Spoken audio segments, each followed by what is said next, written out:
Hello, my most amazing scholars of truth, goodness, and beauty. How are you today? Today is a beautiful day outside. I'm not sure what day you're watching this video, but on the day I'm recording it, it is sunshiny and warm, and I'm just so happy to be on video with you, teaching you a little bit more about the 2G ideas of medieval castles, stained glass windows, cathedrals, all of those interesting topics. So, the first thing I'm going to start with is a little bit more information about stained glass windows. Now, I know my distance learners have finished their projects and some of my classes at school have also. But we are also working on the castle project, which would include the idea that some of those castles had stained glass windows too. So I don't feel like it's too late to show you a little bit more about that. I found a great book at the library to help us learn a little bit more. I'll share that with you now. Before making a stained glass window, an artist plans a design on paper. This design is smaller than the finished window will be, but it allows the artist to try out different shapes and colors. When the artist is happy with the design, they make a full-size version of it. They draw and color the pattern on paper that is exactly the same size that the finished window will be. This is called a cartoon.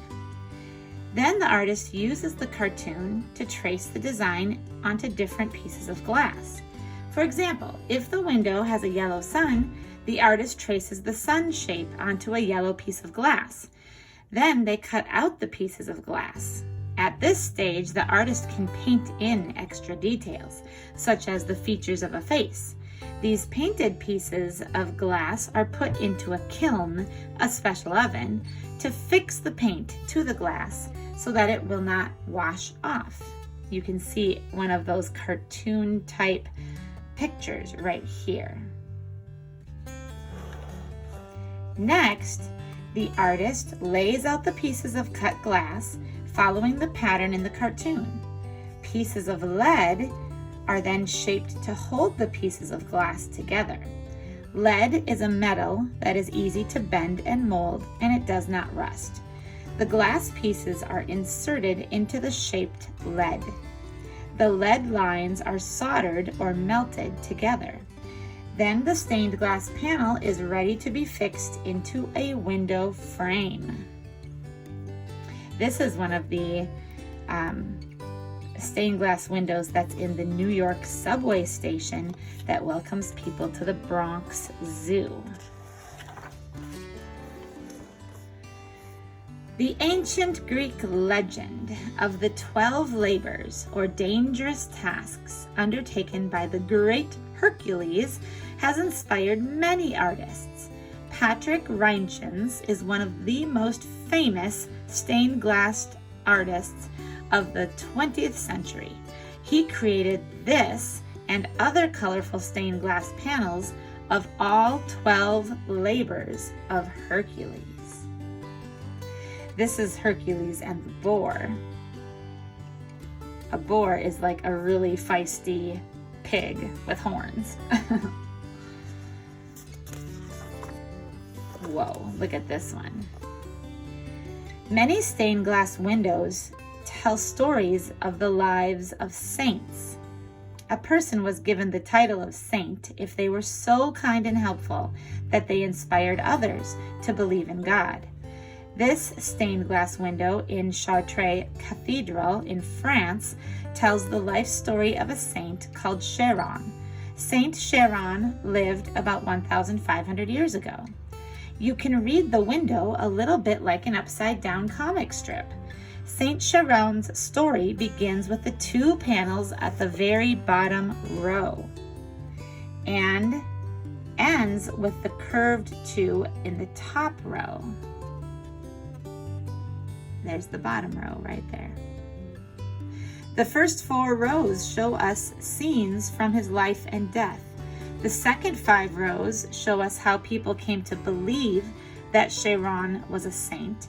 Can you find Saint Charon in the panels? Look for a man with a circle or halo around his head to show that he is a saint. All right, go ahead and point to them.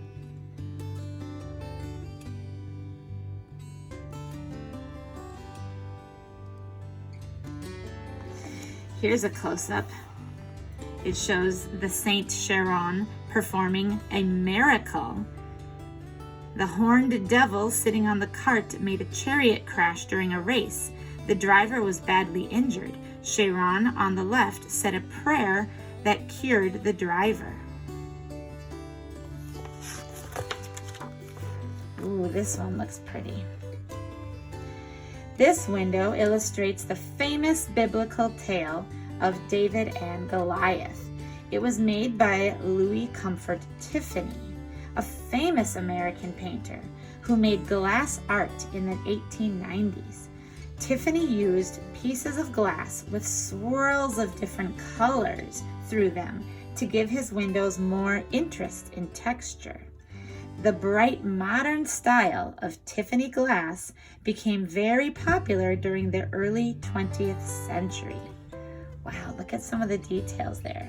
Look at the pretty sky and the tents and the flags. And then this picture of David from the Bible story. It's amazing. Look at all the pebbles and stones that are on the bottom. So pretty.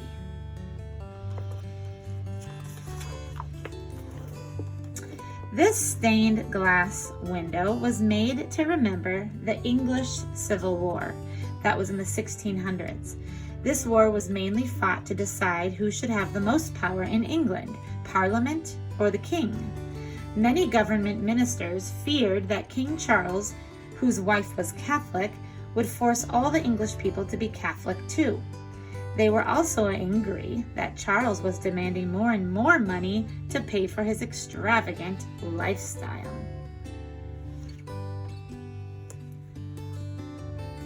So it tells the story of some of the different battles and things that went on in that war.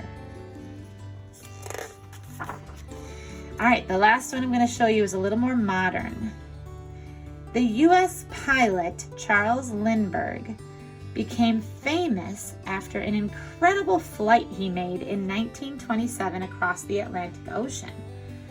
Lindbergh then flew his plane to cities all over the United States, telling people about the ocean crossing. Americans and Europeans were still recovering from the horrors of World War I, which finished in 1918.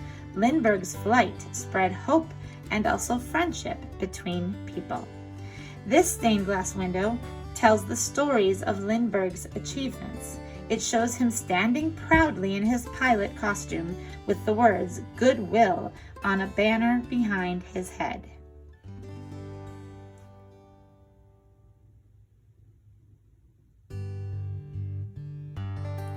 This part at the bottom here, the panel at the bottom, shows a special international pact in 1928 that called for countries to discuss their problems instead of going to war. The last thing that I want to remind you all about is the idea that we should always be on the lookout for beautiful things. I hope that you're starting to notice things of beauty. And so when I sign off, when I say goodbye, I want to remind you of that. So I will say, be on the lookout for all things, and then you should say, be-e-a-beautiful. All right, let's try it. Be on the lookout for all things, be-e-a-beautiful. All right, I'm looking forward to seeing you in class or on the project video where we will work on our castles. See you later.